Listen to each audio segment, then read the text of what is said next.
Welcome to Transitional Objects, a podcast about grief, friendship, trauma, healing, and the strange cosmic magic that shapes us when we're not looking. We're two longtime friends and therapists who've been through some things, a lot of things. And now we're talking about the big stuff, what we carried, what we let go of, and what we're still very much figuring out. Unfiltered, occasionally spiritual, always real. Think of it like therapy, but with more cosmic detours and fewer billing codes. Thanks for being here.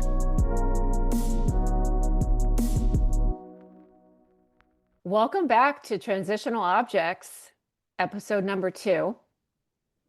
And our theme for this episode is going to be dysregulation. Why? Why is that, Dubs?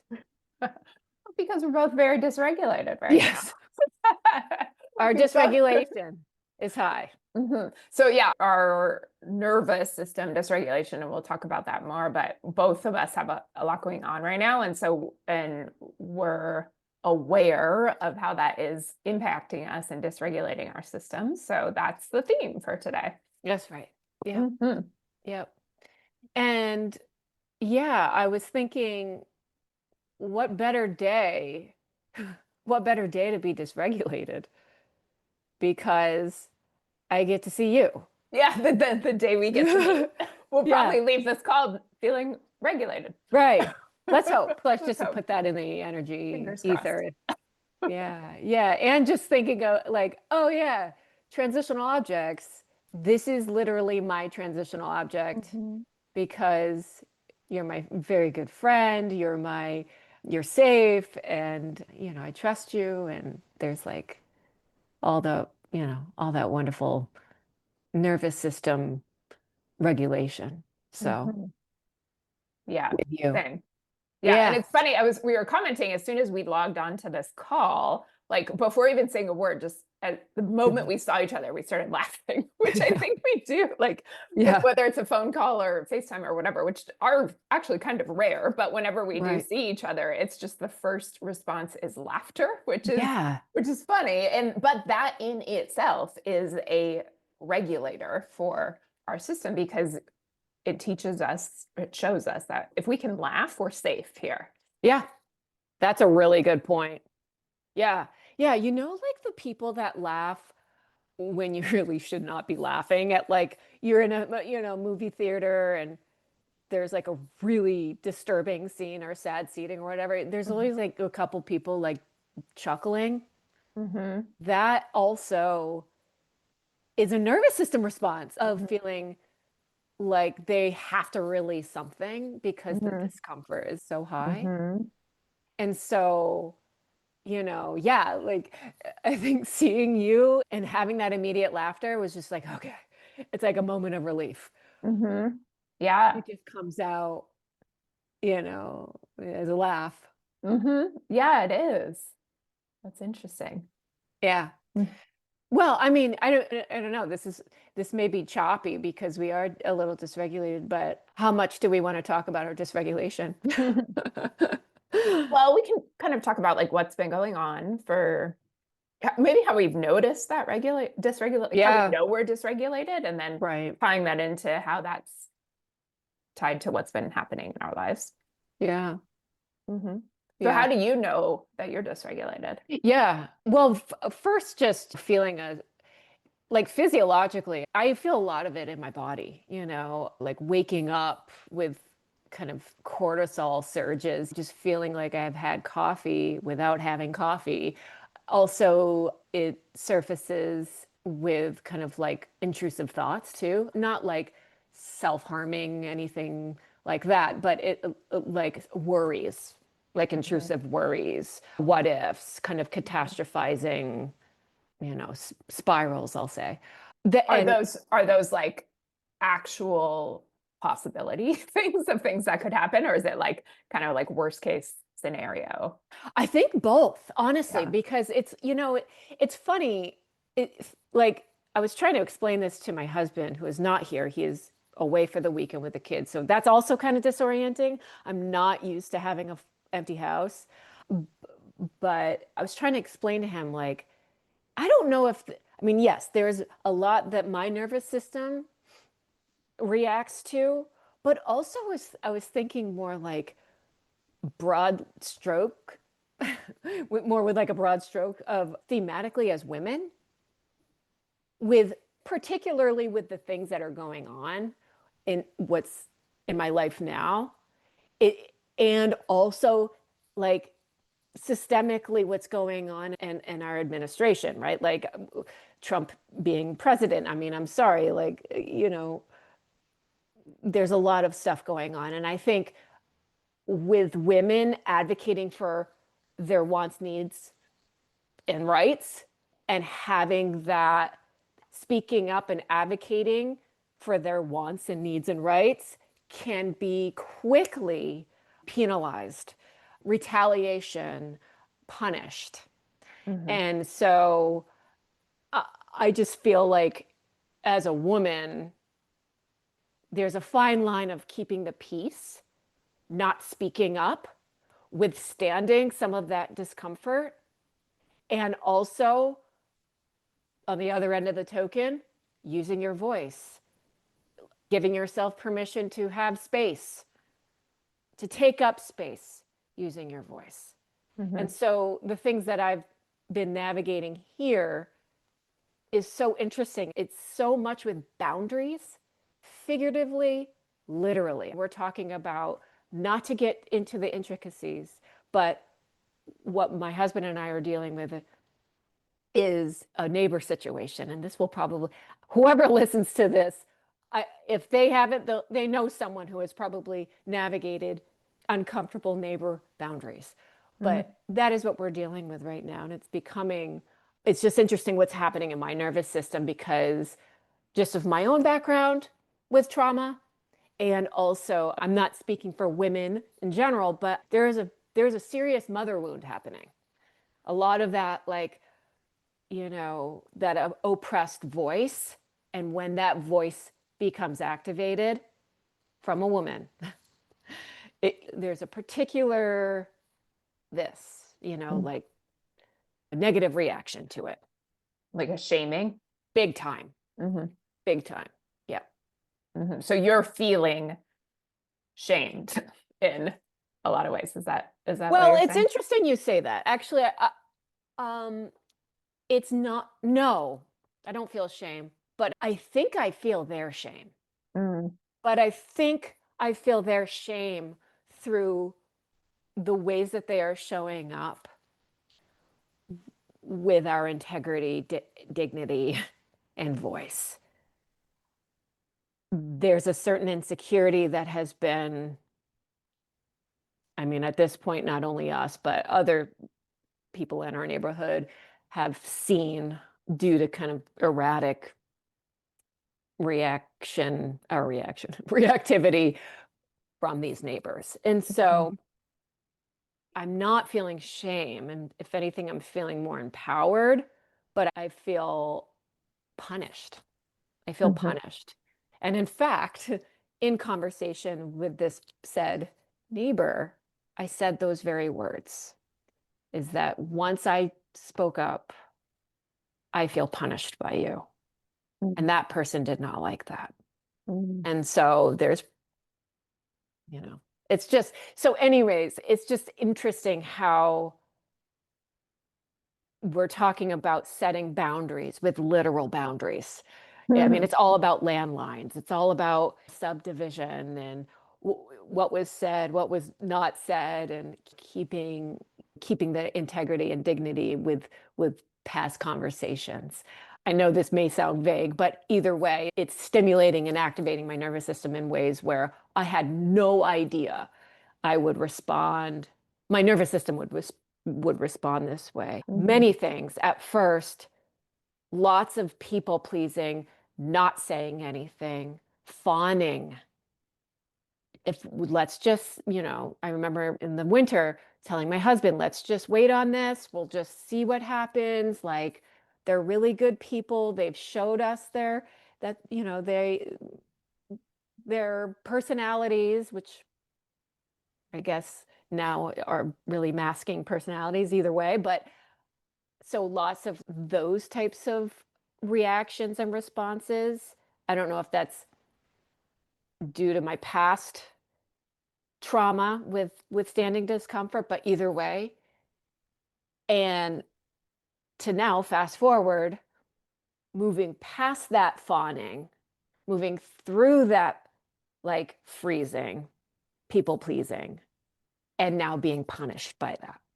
Does that Mm-hmm. make sense? Mm-hmm. Yeah. Yeah. And so I just find it ironic how something so literal as a boundary, as a landline, which is a boundary, Mm-hmm. can absolutely activate, oh my God, I am so unsafe. Mm-hmm. I feel so unsafe Yeah. with the boundaries that we have, my husband and I have put up and have honored and respected for the past, five, since we've been here, 5 years, 6 years.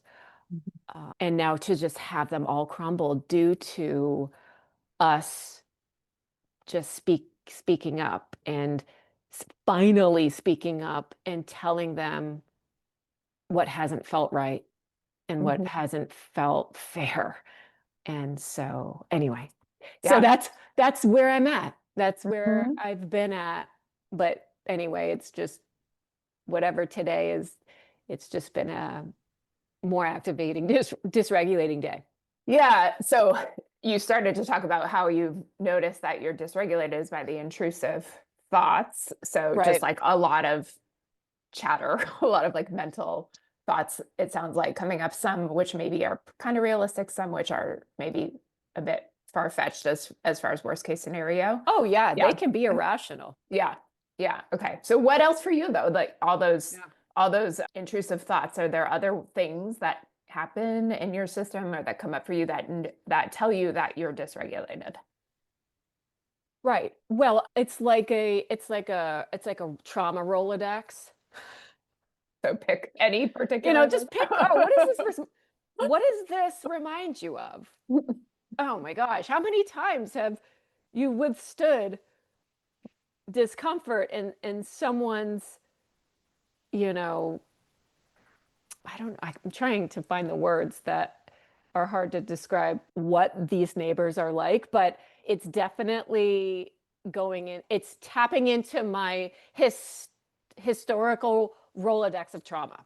Mhm. So And does that mean that you're like maybe there's old memories, yeah, a particular yeah, memory coming up, or old yeah, memories, old uh-huh, memories that like thematically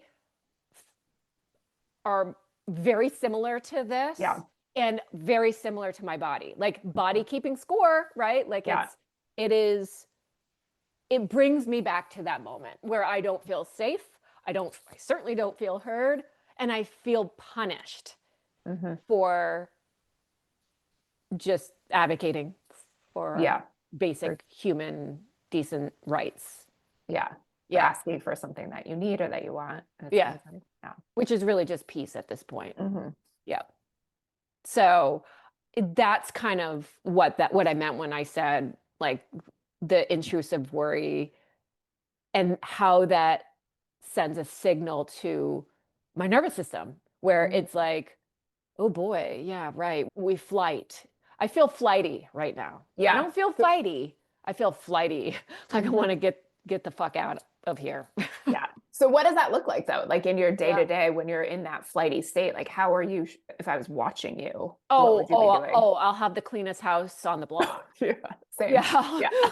I'll have the cleanest house in the block with Uh-huh. the most plants. Mhm. With the most plants because that's another thing is Mhm. I mean not to jump to trauma here, but recently it's been a year actually to this week. What? This week I started the propagated pot. So the Oh. propagated pot is my small plant business. I propagate Uh-huh. plants and I put them in cute pots with like ethical crystals and it's a vibe and we're having so much fun with it. But anyway, I the reason why I even have this small business is it was the week I started it the week after my brother received his first treatment for leukemia, which I Mm. was with him for, and that was a whole trauma in and of itself. And anything. I came home buzzing, kind of similarly, but a little different, like anxious, like what do I do? You know what? Mhm. And that's how my nervous system needs to do stuff to, again, it's kind of like in the beginning, like the laughing, like it's a release. It's, Mhm. I need something to release some of this angsty restlessness. And Mhm. so the propagated pot, what better healthy thing to do? I mean, 20 years ago it would be a bourbon, it'd be bullet bourbon. But now I'm here on my porch propagating plants with crystals. If I'm lucky, I'll put some Palo Santo out, sage it. But seriously, like that's what it looks like Mhm. now. Completely different 20 years ago, but that's Yeah. how you know. I mean, it helps, it soothes, it regulates, it grounds. I Yeah. know the things now. Yeah. I Yeah. know the things, Yeah. Yeah. Yeah. We need to but be soothed, regulated, grounded, as you said. And right. bourbon used to do that. It did that, I think, at one point. Yeah. It did it for you, Yeah. but there's also Yeah. other things that come with drinking a lot of bourbon. Um, Exactly. so yeah, it sounds like we're talking about like it's this the same need for grounding comes up, but there's a different tool that you have for that that gives you the regulation that you're seeking, but maybe feels better in the longer term than drinking a Yeah. bunch of bourbon. Oh gosh, yeah. Hmm. Oh yeah. Right. Yeah. I So back mean, in the day, we were just really yeah. Oh my God. Do you seeking remember out like that regulation. yeah. Mhm. You and I both, but different, somewhat different ways. And different Similar, actually. alcohols. Yeah, that's right. That's I true. don't drink bourbon. Yeah, no, that's right. Yeah. Yeah, you totally didn't. Maybe some unfiltered sake Hmm. in 40-ounce bottles Yeah. at Mm. a high school. This wasn't high school, but it was the theme. Remember that Yeah. party? Yeah. We Hmm. brought our yearbooks. Yeah. Wow. But yeah, I mean, I think you and I have really, I mean, I'm speaking just off of my experience, but you and I back then and now had similar coping or techniques, ways to feel grounded. And one of them that we shared was moving our body, right? Like we do like 2 spin classes and we do yoga. You do more yoga. I would run. Like Mhm. that's something that we did, but also, I mean, we went out a lot too. Yeah. Went out a lot, meaning like in our 20s, bar scene, you know, Yeah. Los Yeah. Angeles. Remember? I mean, Yeah. Well, that time for me, I don't remember when you would do your workouts. I think it might have been in the morning, but I always did a workout in the morning, and oftentimes that became like so yeah, it would be evening or whatever, whenever we would start going yeah, out and yeah, drinking. And that, so yeah, we'd both be dysregulated for various reasons, for, yep, histories. This can be very historical, also whatever happened during the day, whatever happened to be going on in our lives in that time, we'd be right, dysregulated. We'd have not much in the way of tools as far as how to cope with that, and probably not even any awareness around it. We'd go no, out, we'd drink, we'd stay out late, we'd eat like shit, we'd have all of yeah, these ways of grounding, and that would be, yeah, it's fun. And we do settle our system temporarily in some ways, but also not right, in other ways. Anyway, we right, do all that, then of course would feel like shit the next day. And so for me, right. then to try to regulate from that was a workout, Yes, go to a workout and try to like sweat yes, it out and get back to normal, yes, but then go to yes. whatever brunch or This whatever was, afterwards and have mimosas, and that's just right. continued on and on and on. That's So right. Oh, I think it was like so cliche back then, but remember when we were like, go big or go home? I mean, that was uh-huh. like, oh my God, it's kind of Yeah. cringy, but that's what Cringy. we did, literally. I remember, oh, remember MySpace Matt? Oh my God, what if he's listening? What if he's listening? If Okay, he's but listening, then we've really made it. yeah, oh yeah. I mean, yeah, Yes. shout out. But I remember because was I training for a marathon? No, I was probably just like burning the candle with like Mhm.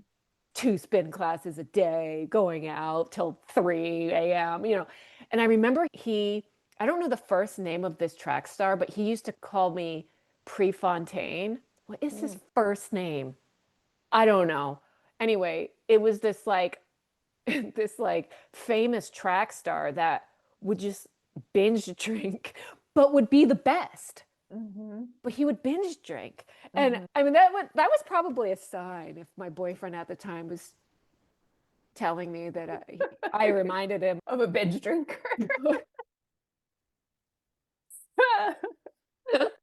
Again, in order to heal and learn from these things, you really have to have humility to talk about these cringe worthy moments. God. But Yeah. yes. Anyway, it was just like, yeah, that's what we do. We work hard, play hard. And then we just like you and I think took it to the extreme at Yeah, times. we did at times. Yeah, at Yeah. times. Not like all the time. I mean, come on, we did get our act together. I mean, yeah, I we mean, had jobs and stuff. we had So to.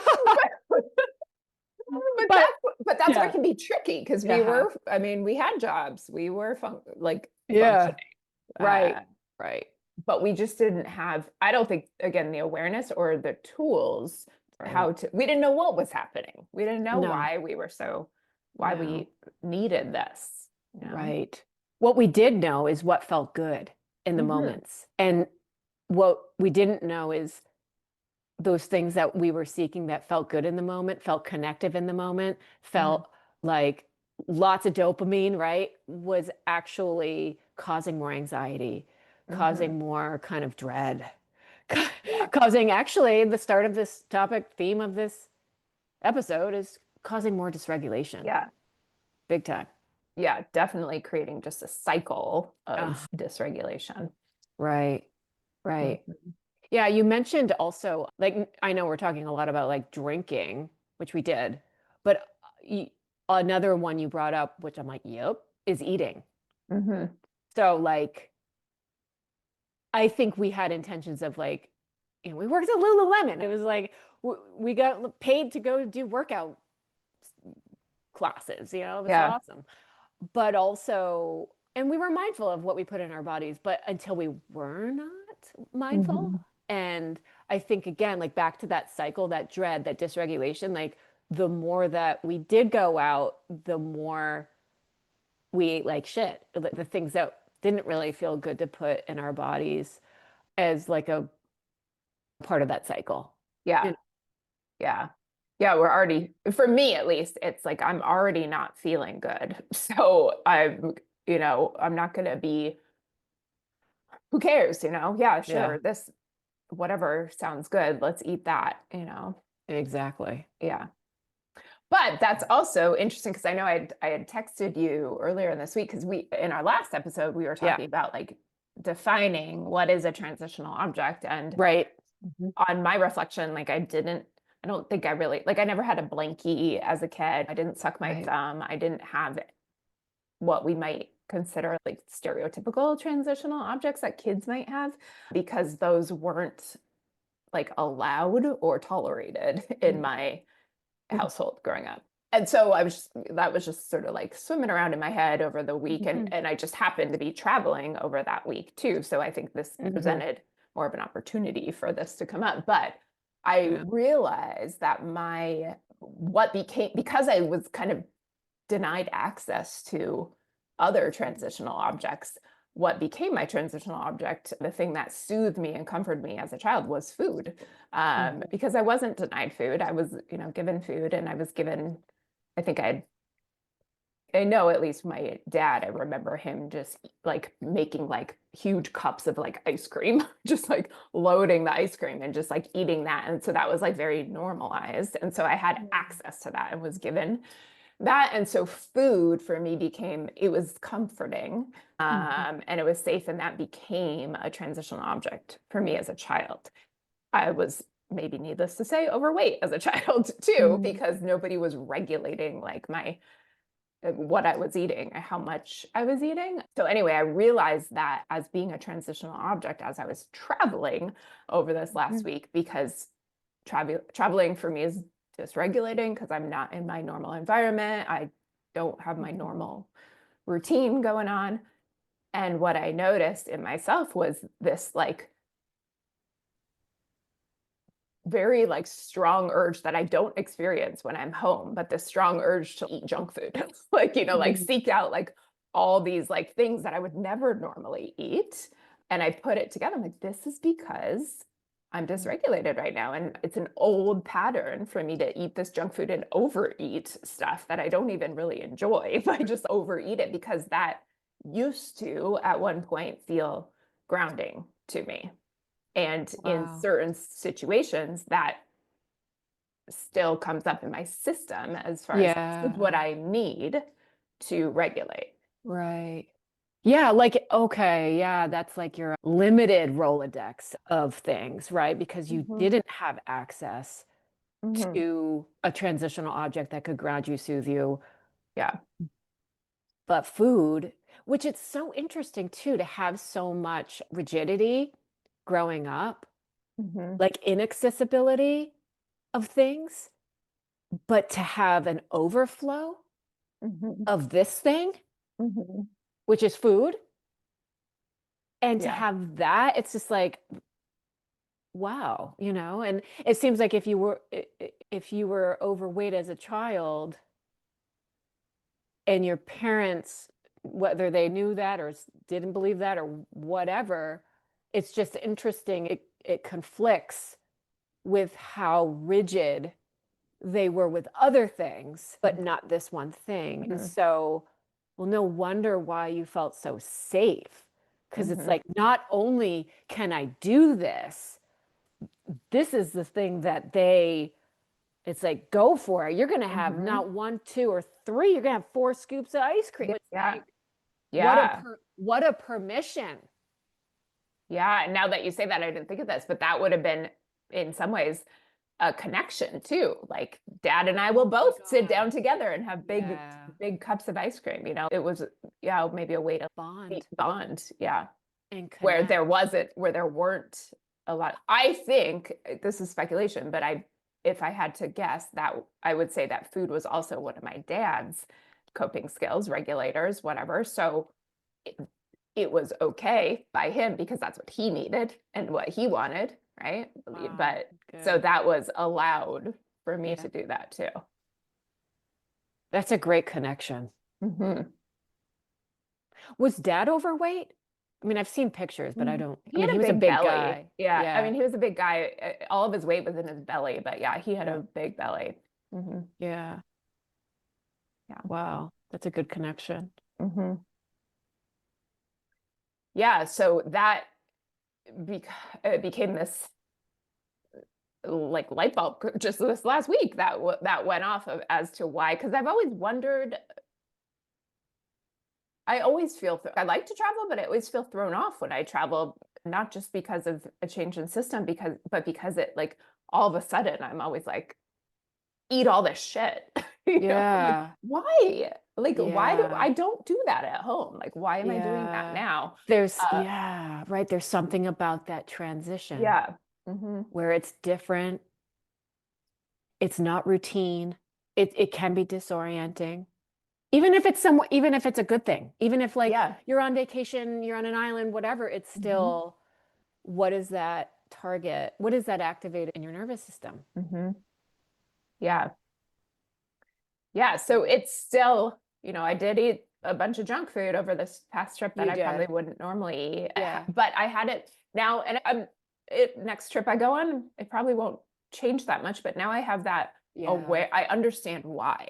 Like Right. I understand that it's a means of soothing now. And Right. so that points, if I'm craving a means of soothing, then that means something is dysregulated in me. Right. And so having that awareness now, just specifically around the topic of food, I think is going to be just helpful in future trips. Big time.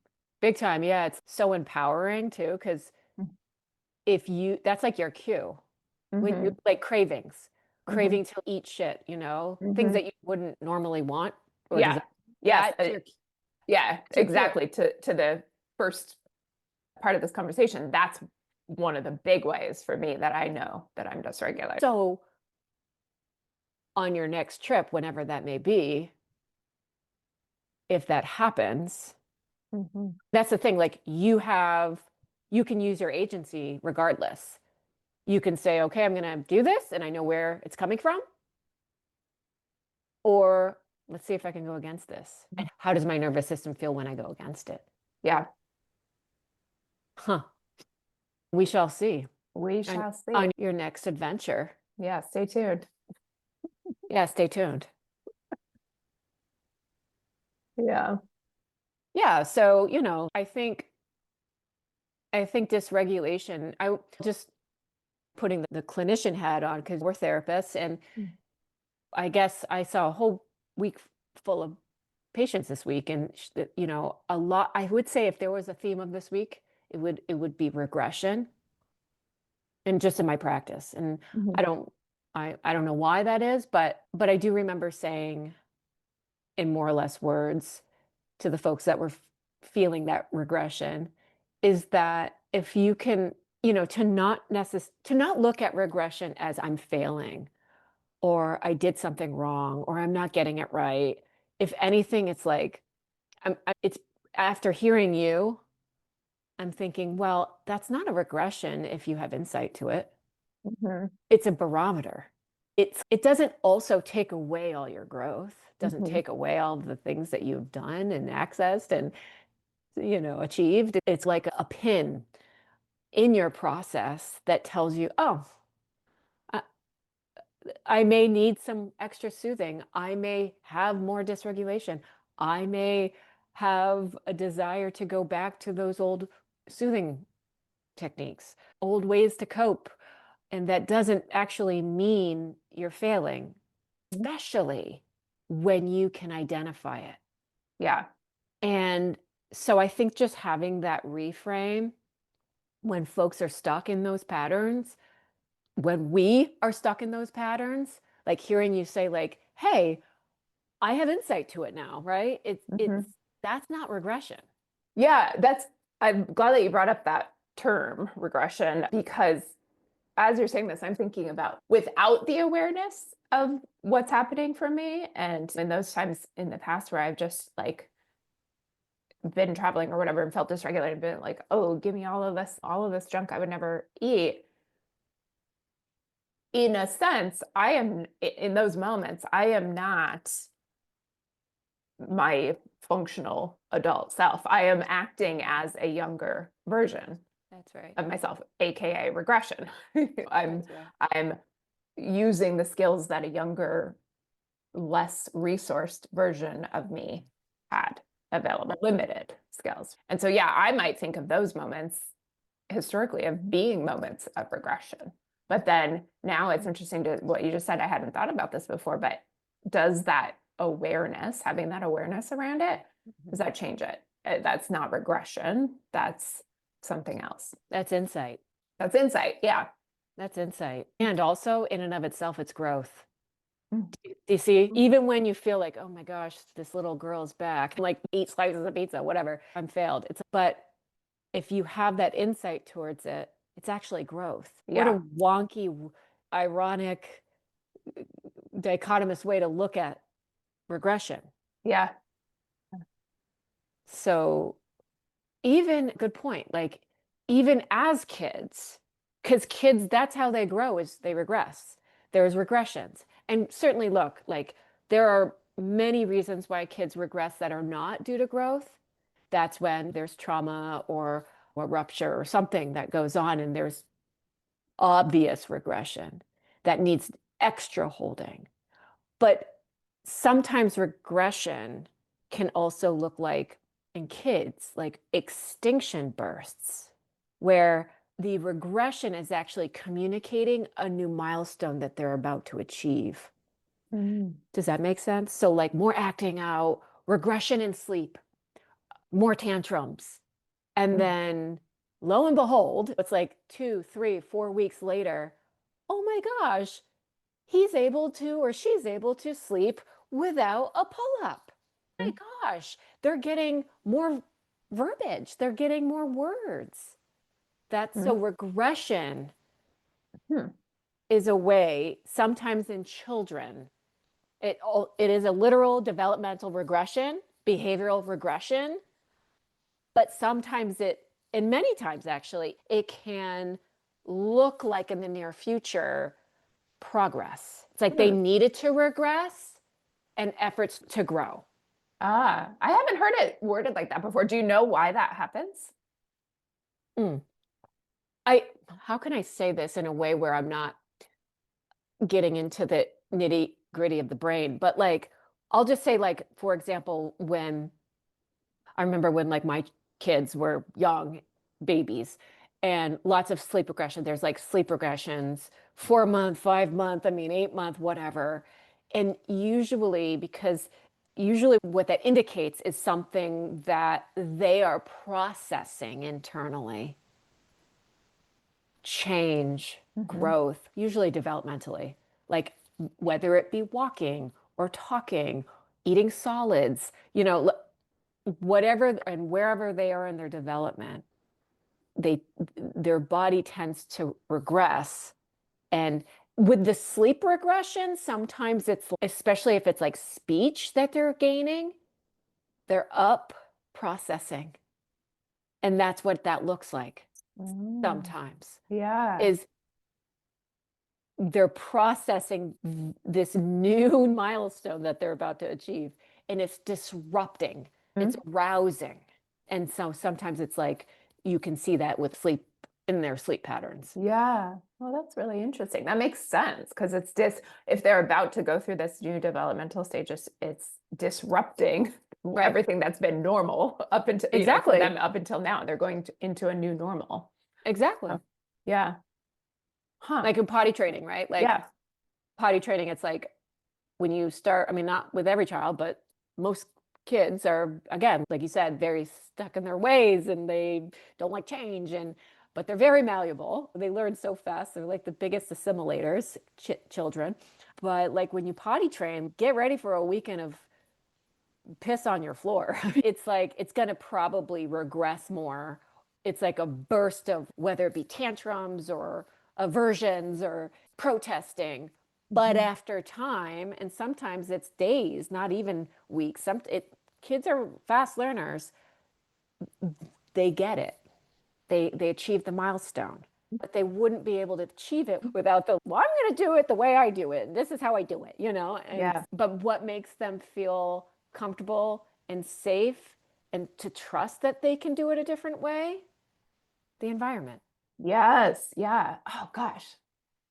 Yeah. And with the example of potty training and a lot of things that you might do with kids, like most parents are probably going to do that because you're going to stick with it when it gets hard because you need your kids to get potty trained. Like they cannot be in diapers forever.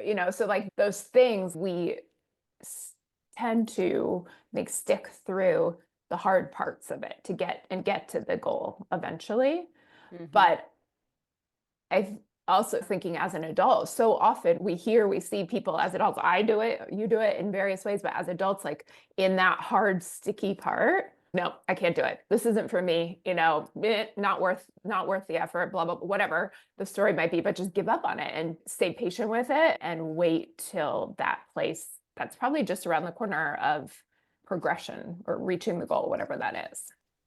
Big time. Yeah, it doesn't feel like worth the effort to Yeah. do that.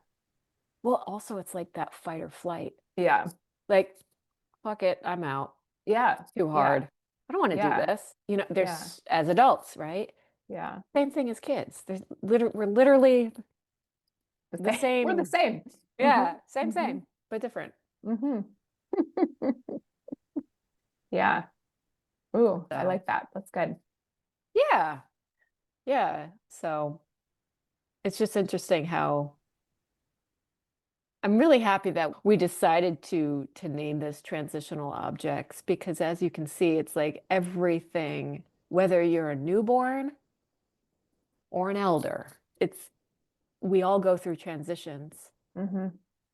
And we all have certain levels of insight and coping skills and things that ground us, but also those change when we grow. Yeah. Hmm. So, Those change and it um, can be it can be so tempting to hold on to, that to clasp onto the ones that we think we like or that we think are good for us, and resist that change. Yeah. Like a toddler. Just like a toddler.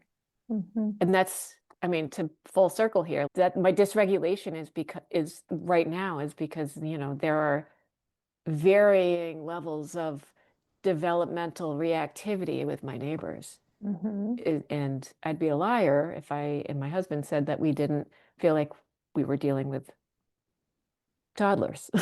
But I don't want to talk negatively at all. This isn't about that. It's really about how it shows up in my nervous system and how it's parenting. It's like parenting is the biggest testament to your how your nervous system is going to react on a daily.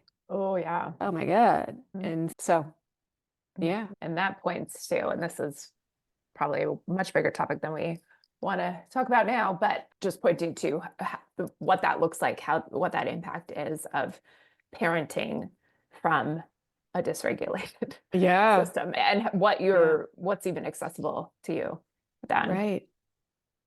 Yeah, that's a whole can of worms, Dubs. Oh, I know. That's that's 5 episodes. We're not going there today. Yeah, guys, we're not going there today. But use your imagination. Anything you can imagine. Yeah. Goodness gracious. How's your nervous system feeling now? I know. Let's check in. Gosh, better. Also, just like seeing your face. I know. Even though we're like different time zones away, I'm just like, yeah, I know. Like hugging you, I know. Just that is regulating. Yeah. Yeah. Yeah, I feel more regulated. Yeah. I can feel, like I said, like it's physiological with me, psychosomatic almost. Like when we first started this, I could feel like jittery. Yeah. I was like, my hands were in my lap. Yeah. And now it feels more calm. Yeah. Yeah. I think I don't feel jitters. Yeah. Definitely. Definitely seeing you is always serves that purpose. But also like just naming the thing. Like I'm not proud of the fact that I overeat sometimes. Like it's something that does carry. And this is old too, because it did come with bullying as a child, but it does carry shame and embarrassment around it because that meant that I was overweight when I was a kid and other kids are mean. So there's a lot of emotions tied up in that aren't enjoyable emotions and aren't things that I necessarily want to broadcast to the world. Sure. But yet doing so makes that ball of energy around it dissipate a bit. Yeah. And therefore regulates nervous system. Big time. Right there, everyone. In a bow. She nailed it. Talk about your shame. Yeah. Yeah. We try to avoid it. Oh yeah. Or we want to avoid it. Because it's so uncomfortable and we don't want others to know that and see it, but that makes it so much worse. I know. It's if you're in the right safe space, you can. And hence, look at your regulation. Yeah, I do. I feel so much more grounded now. Good. Well, I think we should call it a day here. Well, that's a wrap. With our friends. That's a wrap. Any last words? No, I think that's good for today. Okay. All right. See you guys later. Catch you later. Thanks for being here. Yeah. Bye.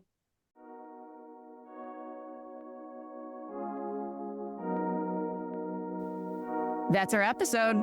Proof that therapists can overshare too. If you're leaving this feeling a little more human, good. That's kind of the point. Send this to someone who gets it, or someone who really needs to. We'll be back soon with more stories, more tenderness, and a rotating cast of unresolved issues. And maybe a few coping skills. Maybe. Until then, hold yourself like you would someone you love.